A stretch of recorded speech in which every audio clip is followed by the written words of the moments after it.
Hello বন্ধুরা, পনির রান্না করব। তাই এখানে পনিরটা হলুদ লবণ লঙ্কা মাখিয়ে নিয়েছি। এখানে টমেটো আর আলুটা নিয়ে নিয়েছি, আর এখানে পোস্তটা বেটে নিয়েছি। এবারে পনিরটা ভেজে নেব।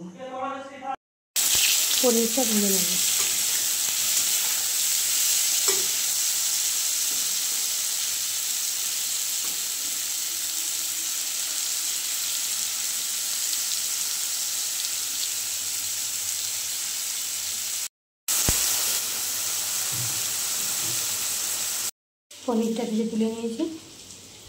এখানে আলুটা ভেজে নিচ্ছি।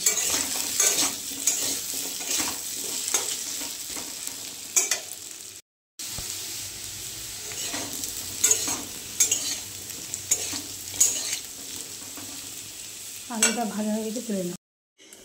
শুকনো লঙ্কা তেজপাতা দিয়ে দিলাম, পেঁয়াজ দিয়ে দিলাম, আদা দিয়ে দিলাম। যেটাকে ভালো করে ভেজে নেব। যেহেতু পোস্ত বাটা দিয়ে রান্না করবো পনিরটা, তাই বেশি মশলা প্রয়োজন নেই। দিয়ে দিলাম কালো জিরে,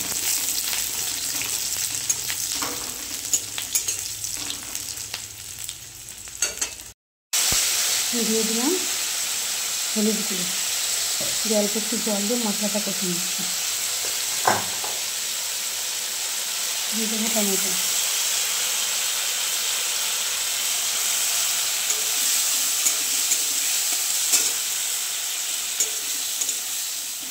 লবণের স্বাদ মতো দিয়ে দিয়েছি।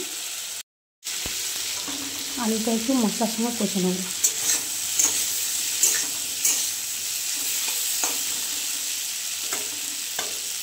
দেবো পোস্ত বাটা, পোস্ত আর কাঁচা লঙ্কা বাটা দিয়ে একটু আলু আর মশলার সঙ্গে কষে নেব।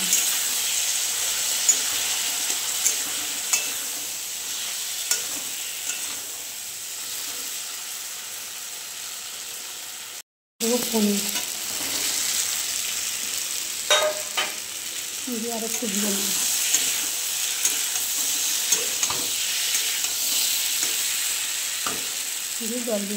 জল দিয়ে দিলাম, ঢাকনাটা দিয়ে দেবো।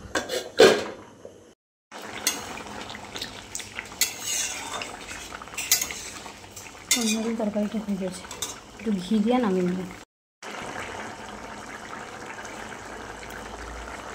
এবার নামিয়ে নেব। দিয়েছি, এর মধ্যে পনিরের তরকারিটা ঢেলে দেবো।